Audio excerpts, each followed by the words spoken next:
Jadi saya ulangi, untuk pertemuan kita yang ke-12 ini saya akan membahas perusahaan dagang. Nah, ada dua hal dulu yang harus saya jelaskan di awal-awal pertemuan kita, yaitu yang pertama pengertian dari perusahaan dagang, dan yang kedua yang paling penting adalah akuntansi perusahaan dagang.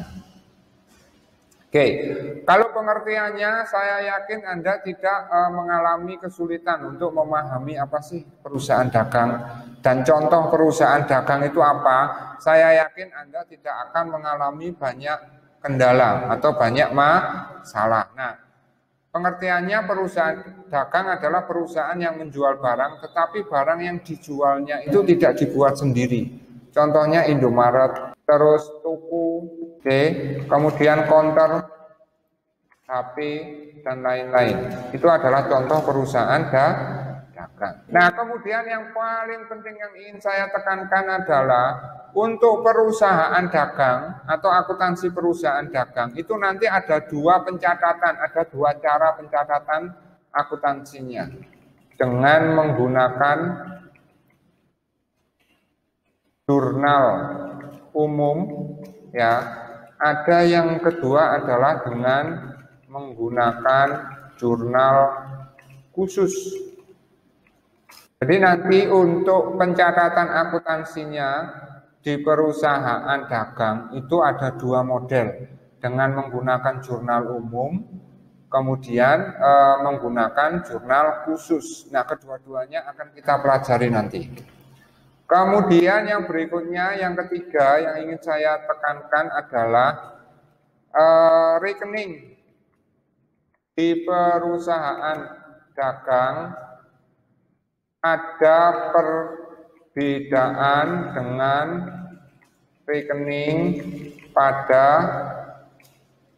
perusahaan jasa. Tapi yang lainnya sama, hanya beberapa rekening saja.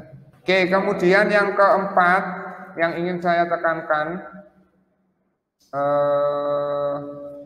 perhitungan laba rugi berbeda dengan perusahaan jasa. Kemudian yang keempat, siklus akuntansi atau tahapan akuntansi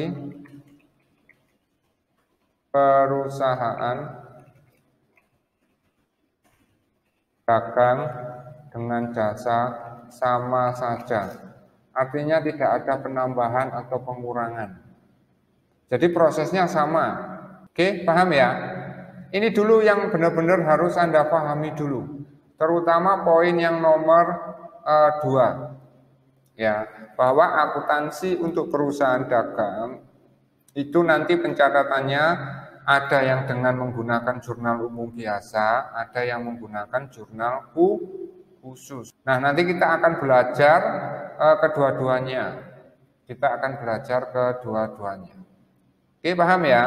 Nah, sekarang saya akan masuk ke perusahaan dagang. Ini gampang. Nah, sekarang saya akan membahas tentang rekening-rekening apa saja yang ada di perusahaan dagang yang berbeda dengan rekening-rekening yang ada di perusahaan jasa.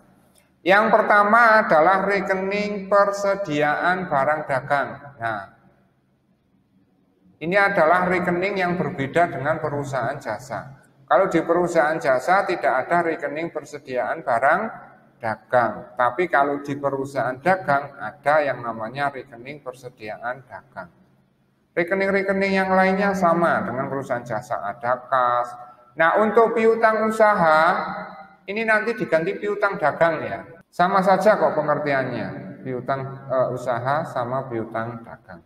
Terus ada perlengkapan, asuransi, peralatan, tanah, dan bangunan. Kemudian hutang. Nah, kalau di perusahaan jasa namanya hutang usaha, tapi nanti di perusahaan dagang diganti menjadi hutang dagang.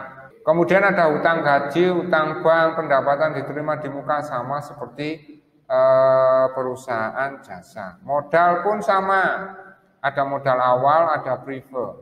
Oke. Nah, yang berbeda lagi, kalau di perusahaan jasa tidak ada kelompok pendapatan, ada kelompok pendapatan, tapi di sininya cuma satu yang terisi, yaitu pendapatan jasa. Benar nggak? Halo? Oke. Iya, Pak. Jadi kalau di perusahaan jasa ada kelompok, saya ulangi lagi, ada kelompok pendapatan yang isinya cuma satu, yaitu pendapatan jasa. Tapi untuk perusahaan dagang, pendapatan yang masuk kelompok pendapatan nanti ada 3 rekening. Ada 3 rekening. Yang pertama rekening penjualan. Rekening penjualan ini dipakai untuk mencatat penjualan barang dagangan. Ingat-ingat kalau perlu dicatat. Jadi rekening penjualan ini digunakan untuk mencatat penjualan barang dagangan. Kemudian retur penjualan dan potongan harga. Ini 2 rekening sebenarnya, 2 rekening tapi dijadikan 1 rekening saja. Jadi sebenarnya ini ada 2 rekening, tapi dirangkum menjadi 1 rekening, yaitu rekening retur penjualan dan rekening potongan harga. Kalau retur penjualan itu maksudnya adalah pengembalian barang yang telah dijual.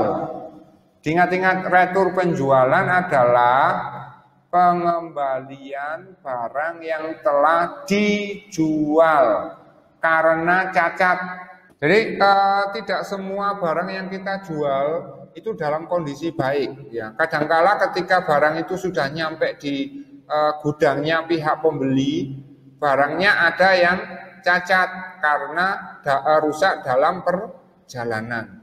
Nah, maka pihak pembeli dalam hal ini bisa mengajukan retur ke pihak penjual. Penjual, 2 barangmu rusak, saya tidak mau bayar, saya kembalikan ke Anda. Seperti itu. Kalau potongan harga itu sama dengan diskon ya. Kalau kalian beli baju, beli sepatu ke mall, ya itu pasti kan ada diskon, ada potongan harga. Nah, potongan harga itu sama dengan diskon. Nah, 2 rekening oleh akuntansi dijadikan 1. Kalau yang ini Pak, potongan penjualan. Nah, potongan penjualan itu gini. Di perusahaan dagang, penjualannya nanti dipecah menjadi 2. Ada yang namanya penjualan tunai. Penjualan tunai. Ada yang namanya penjualan kredit. Oke, paham anak-anak? Nah, kalau misalnya perusahaan melakukan penjualan kredit, berarti nanti muncul yang namanya piutang. Piutang dagang. Nah, kadangkala piutang dagang ini itu rentan dengan yang namanya macet. Artinya piutang dagang tersebut tidak bisa ditagih.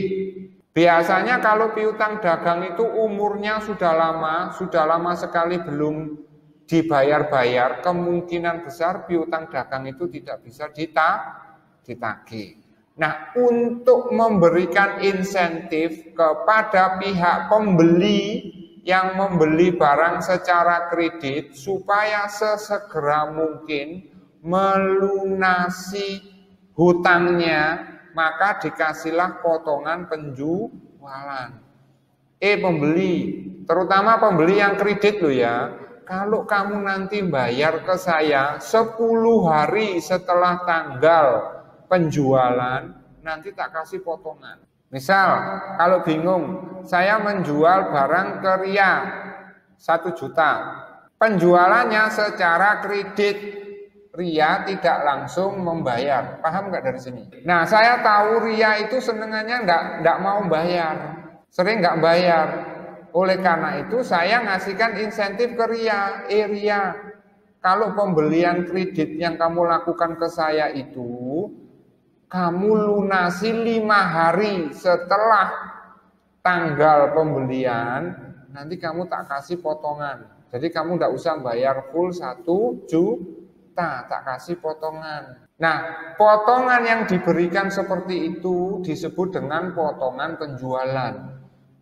Potongan penjualan beda dengan potongan harga. Satu hal lagi yang harus Anda perhatikan adalah potongan harga berbeda dengan potongan penjualan. Kalau potongan harga berhubungan dengan harganya barang yang dipotong, kalau potongan penjualan ini berhubungan dengan pelunasan penjualan kredit. Nah, biasanya di akuntansi potongan penjualan itu dinyatakan dalam model seperti ini. Sekali lagi, dalam akuntansi potongan penjualan itu dinyatakan dengan tulisan seperti ini. 210 N30, 315 N45. Misalnya saya menjual tanggal 1 Maret ke Ria secara kredit. Nah, kemudian saya kasih syarat seperti ini Ria pembayarannya 210 N30. Artinya, Ria, kalau kamu nanti bayar 10 hari setelah tanggal pembelian, ya, maka kamu tak kasih potongan penjualan 2%.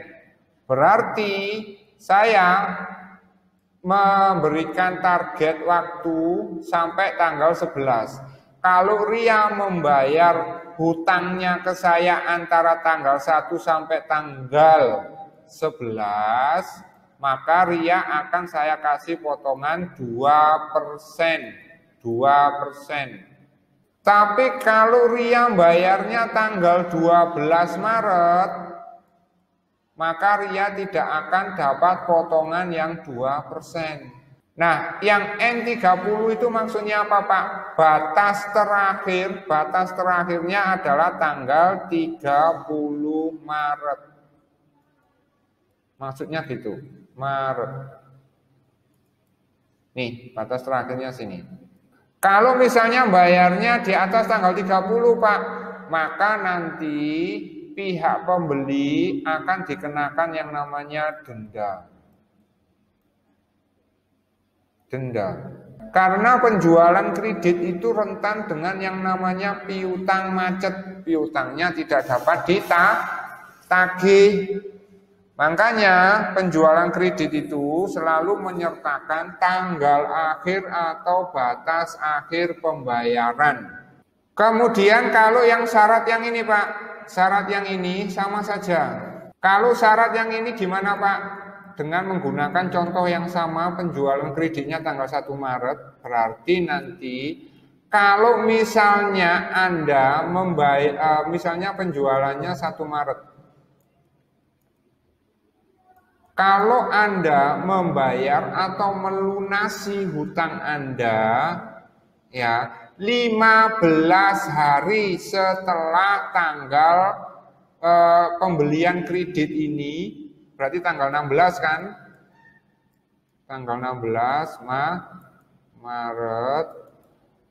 Dalam rentang waktu ini, kalau Anda melunasi hutangmu dalam rentang waktu ini, maka dapat potongan penjualan 3%.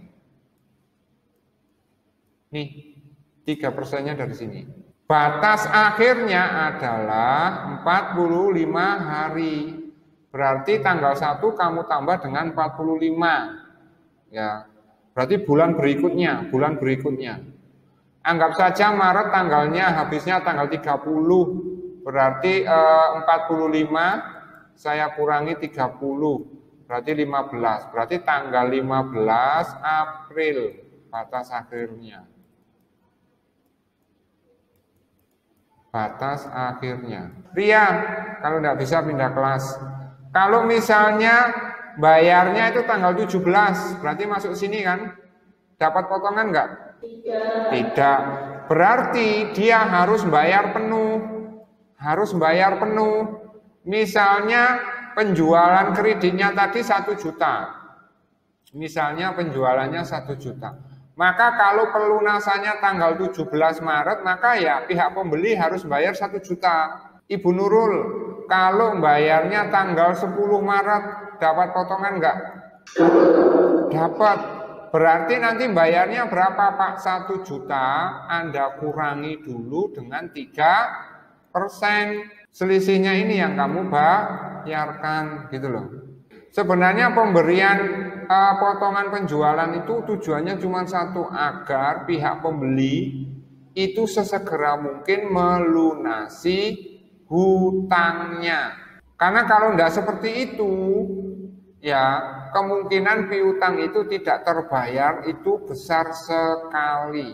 Kemudian saya akan jelaskan rekening berikutnya. Nah, saya masuk ke sini. Kemudian berikutnya yang ingin saya jelaskan adalah rekening HPP atau pembelian. Nah, ini adalah kelompok yang baru yang tidak ada di dalam perusahaan jasa. Ingat, kalau pendapatan, aktiva, hutang, modal, itu Anda sudah tahu bahwa di perusahaan jasa pun juga ada. Tapi untuk kelompok HPP dan pembelian ini hanya ada di perusahaan dagang, di perusahaan jasa enggak ada. Nah, HPP itu kepanjangannya apa Pak? Harga pokok penjualan. Harga pokok penjualan. Ingat-ingat. Oke. Nah, kelompok HPP dan kelompok pembelian ini dijadikan satu. Pembelian di sini itu adalah pembelian barang dagangan, ya. Pembelian barang dagang. Barang dagang. Nah, rekening-rekening yang masuk ke dalam kelompok HPP, ini saya hapus, itu ada 4. Yang pertama adalah pembelian, rekening pembelian. Rekening pembelian ini digunakan untuk mencatat pembelian barang dagang. Ingat-ingat, pembelian digunakan untuk mencatat pembelian barang dagang. Retur pembelian itu adalah rekening yang digunakan untuk mencatat pembelian yang rusak. Nah, retur penjualan dan retur pembelian ini sebenarnya sama, 2 hal yang sama. Tapi kalau retur penjualan dilihat dari sisi penjual, kalau retur pembelian dilihat dari sisi pembeli. Karena kalau ada retur atau pengembalian barang, maka yang mencatat retur itu bukan hanya pihak penjual, pihak pembeli pun juga mencatat retur.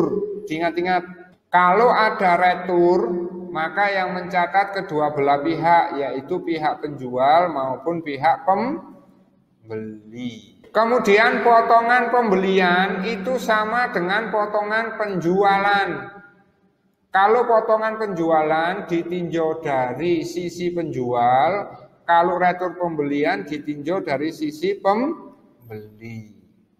Nah, kalau ada potongan penjualan, itu yang mencatat bukan hanya pihak penjual, tapi pihak pembeli juga mencatat potongan.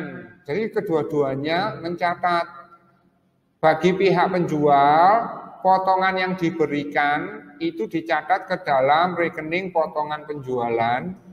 Bagi pihak pembeli, potongan yang diterima itu dicatat ke dalam potongan pembelian.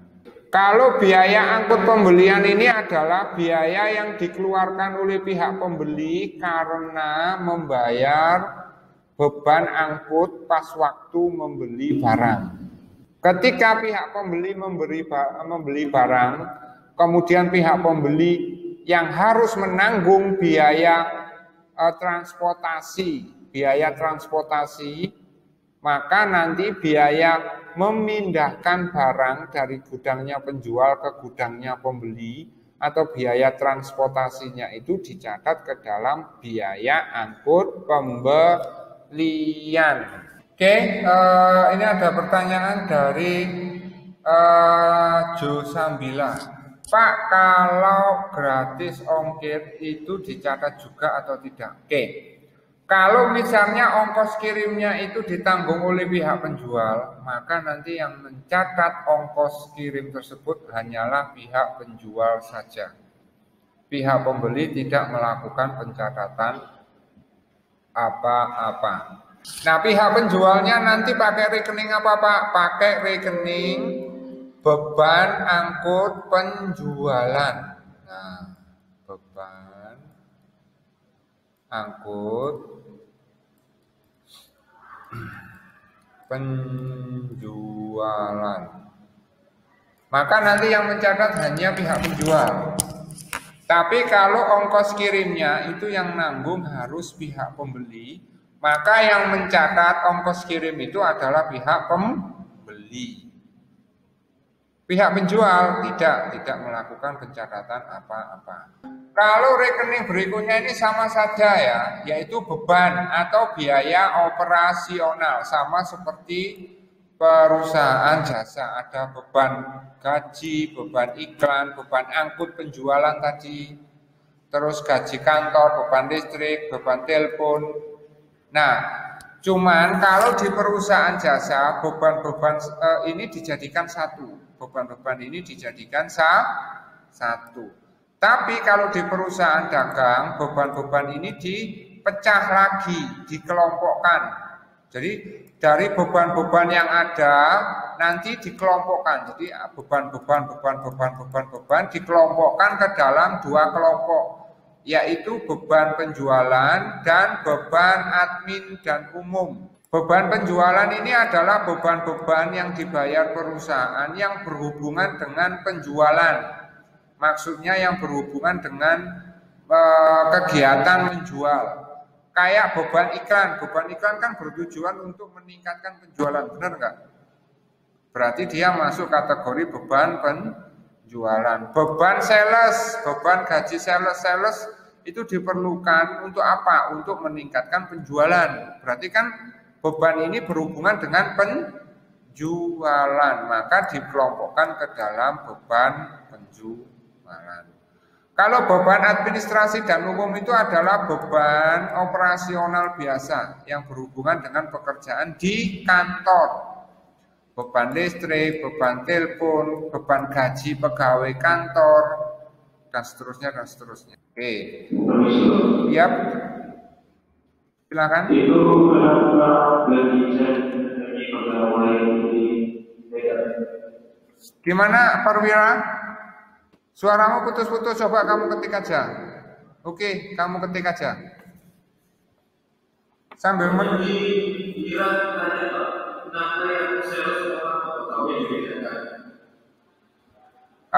sales sama gaji pegawai kantor kenapa dibedakan gitu kan? Iya, Pak. Oke, karena walaupun dia pegawai kantor, tapi tugasnya kan beda-beda. Sales nanti itu berhubungan dengan peningkatan penjualan. Sales sama pegawai kantor itu sebenarnya juga pegawainya perusahaan kan. Cuman sales itu pekerjaannya utamanya itu berhubungan dengan penjualan, yaitu membantu supaya penjualannya ini meningkat. Jadi pegawai kantor itu nanti kalau misalnya pegawai kantor itu berhubungan dengan penjualan, maka diikutkan ke dalam beban penjualan. Kalau pegawai kantor itu kan nggak berhubungan dengan penjualan, pokoknya tugasnya dia itu adalah membuat laporan atau mencatat transaksi yang terjadi di perusahaan dan mengerjakannya itu di kantor. Ya kan, berarti dia itu termasuk biaya administrasi dan umum. Nah, sekarang untuk pencatatan pembelian persediaan barang dagangan. Ingat-ingat untuk mencatat ya. Saya pakai Excel aja. Saya tambahi di sini yang ke-6. Untuk mencatat pembelian dan penjualan barang dagangan ya, itu nanti ada dua cara. Yang pertama menggunakan metode fisik dan yang kedua menggunakan metode virtual. Jadi kalau ada pembelian barang dagangan atau penjualan barang dagangan, maka metode yang dipakai untuk mencatat pembelian barang dagangan tersebut atau penjualan barang dagangan tersebut itu ada dua. Jadi metode ini digunakan kalau ada pembelian barang dagangan atau penjualan barang dagangan. Kalau di perusahaan jasa tidak ada metode-metode gini ketika kita membeli barang dagangan atau menjual barang dagangan. Nah, fokus kita nanti yang ini, yang menggunakan metode fisik. Nih, metode perpetual itu enggak. Nah, Pak, apa bedanya nanti kalau misalnya ketika kita membeli barang dagangan atau menjual barang dagangan, kalau menggunakan metode fisik sama menggunakan metode perpetual itu bedanya di mana? Bedanya itu di cara menjurnalnya. Jadi bedanya metode fisik sama metode perpetual itu di metode pencatatannya atau jurnalnya berbeda. Nih, jurnalnya.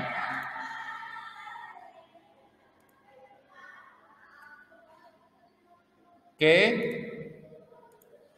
Metode perpetual nggak usah.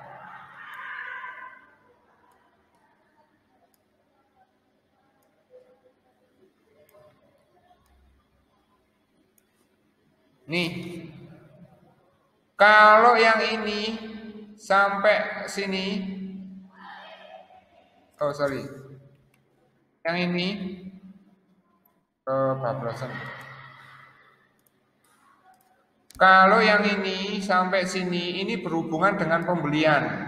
Jurnalnya nanti gini. Tapi kalau yang ini itu berhubungan dengan penjualan. Nah, oke.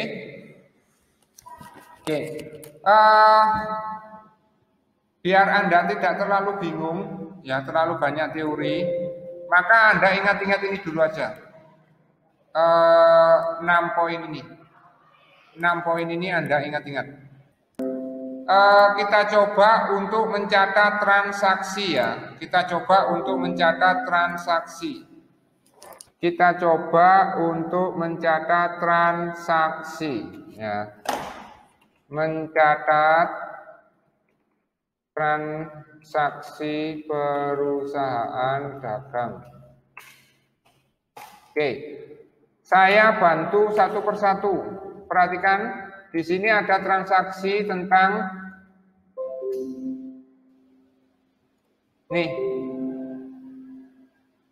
Berikut ini transaksi yang terjadi di bulan Agustus 2009 dari sebuah perusahaan dagang.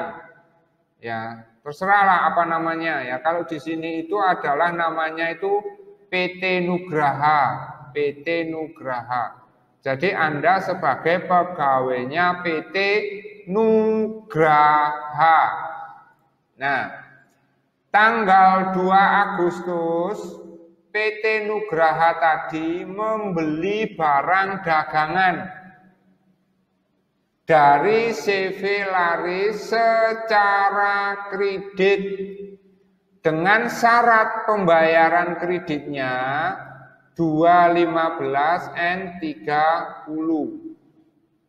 Nah, atas transaksi tanggal 2 ini nanti pihak penjual membuatkan bukti transaksi berupa faktur nomor 01.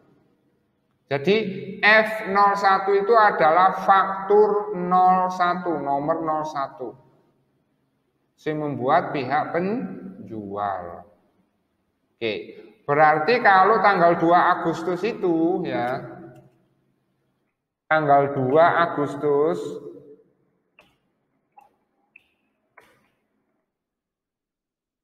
oke, maka logikanya adalah membeli barang dagangan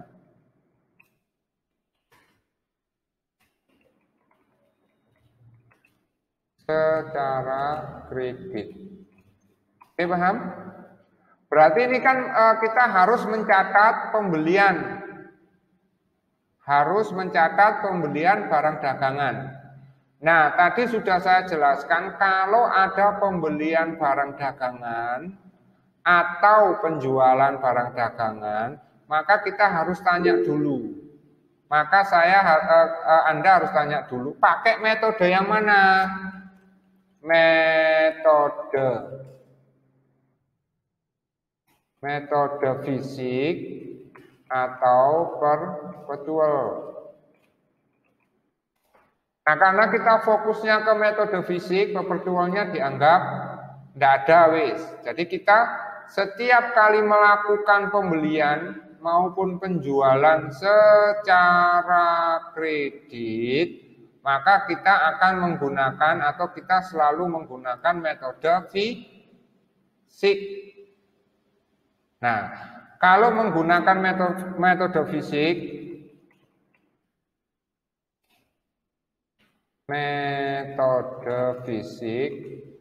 maka jurnalnya sebagai berikut. Sebagai berikut. Perhatikan, kita membeli barang dagangan 3 juta, berarti kita akan mencatat pembelian itu dengan menggunakan rekening pembelian. Jadi, rekening pembelian barang dagangan kita catat ke dalam rekening pembelian. Ya, berapa barang yang kita beli itu dicatat ke dalam rekening pembelian, sedangkan temannya rekening pembelian, kamu lihat pembeliannya kan secara kredit, berarti kita punya hutang, iya kan? Berarti nanti kita pakai hutang dagang, gitu loh. Paham, anak-anak? Nah, pembeliannya nanti bertambah pasti. Karena awalnya tidak ada pembelian, kemudian ada pembelian. Kemudian karena kita belinya secara kredit, ya, berarti hutang saya nambah. Oke. Nah, yang menjadi pertanyaan, Pak, kalau pembelian, ya, posisi, kamu catat, ya, posisi debit, kredit untuk pembelian ya, untuk pembelian bertambah, berkurang. Untuk rekening pembelian, kalau bertambah di debit, kalau berkurang di kredit.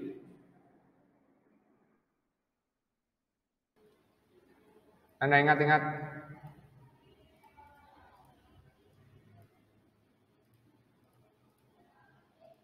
Oke. Untuk rekening pembelian, kalau nambah di debit, kalau berkurang di kredit. Kalau hutang dagang, Pak, hutang dagang itu sama dengan hutang usaha. Hutang dagang sama dengan hutang usaha. Kalau bertambah di mana, Ria? Kalau berkurang, debit. Seperti ini.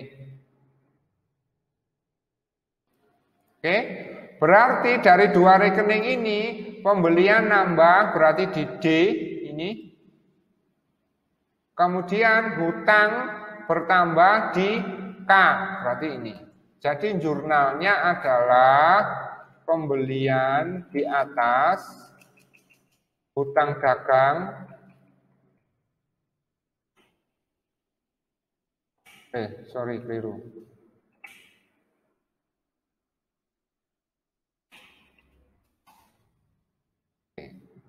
Paham ya dari sini ya?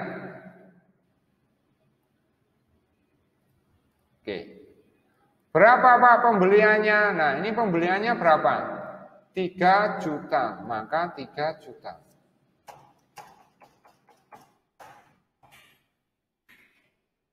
Seperti ini jurnalnya nanti. Kemudian Pak, di soal itu ada syaratnya. Syaratnya adalah 215N30. Maksudnya seperti ini. Kalau perusahaan Nugraha tadi atau perusahaan kita adalah pegawainya PT Nugraha. Kalau perusahaan Nugraha tadi itu nanti membayar hutang ini loh, hutang ini dibayar 215 N30. Oke. Kalau perusahaan membayar 15 hari setelah pembelian ini, maka akan dapat potongan 2%. Dan batas maksimalnya adalah 30 hari setelah tanggal pembelian. Tanggal pembeliannya tanggal berapa? Tanggal 2 Agustus. Paham? Berarti 15 hari itu adalah 17 nanti, 17 Agustus, batas akhirnya. Kalau perusahaan itu bayar pada periode ini, maka perusahaan dapat potongan sebesar 2%. Seperti itu. Pahami dulu ini ya, besok kita lanjutkan. Saya minta dipahami betul-betul perusahaan dagang.